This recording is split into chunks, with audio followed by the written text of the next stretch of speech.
আমি 2-3 দিন পর তারা রাস্তাঘাটে কনসার্ট করবে, নাচবে, পিকনিক করবে, হই হুল্লা করবে, এবং পশ্চিমাদের সাথে তালে তাল মিলিয়ে বলবে যে 31st night happy new year. তারা আগামী 2-3 দিন পরেই করবে। কিন্তু আজকে আরবি মাসের কয় তারিখ বলতে পারবে না।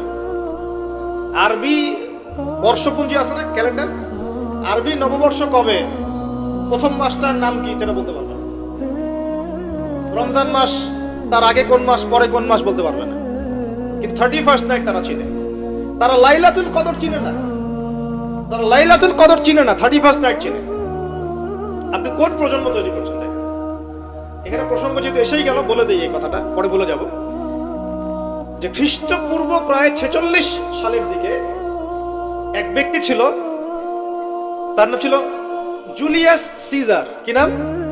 Julius Caesar. তো এই জুলিয়াস সিজার নামে এক ব্যক্তি ছিল, যে আসলে সিজার নামক এক দেবতার উপাসনা করত। কথা বুঝতে পারছেন? ওদের অনেক দেবতা ছিল, এরকম একটা দেবতার নাম ছিল সিজার। ওর নামে সে নামকরণ রেখেছে জুলিয়াস সিজার। এই নক্ষত্র পূজারী ছিল, তারা পূজা করত। কথা বুঝতে পারছেন? তো তারার পূজা যে করে সে কি তাওহীদপন্থী না মুশরিক? বলেন, সে কি ইমানদার না কাফের, কোনটা? এখন সে একটা ক্যালেন্ডার ফর্ম করেছিল, এর নাম হলো এই গ্রেগরিয়ান ক্যালেন্ডার বলে আর কি। এখানে প্রথম বর্ষ যেটা, এই প্রথম বর্ষতে উৎসব পালন করা শুরু করেছে এই জুলিয়াস সিজার নামক এই ব্যক্তি প্রথম, এবং সে সমাজ এটা চালু করে দিয়েছে। এরপরে আরো পরে প্রায় খ্রিস্টের জন্মের 800 বছরের দিকে পারস্যের এক সম্রাট ছিল, তার নাম ছিল মনে হয় জামশিদ। জামশেদ না, জামশিদ। তো এই ব্যক্তি একজন সম্রাট ছিলেন।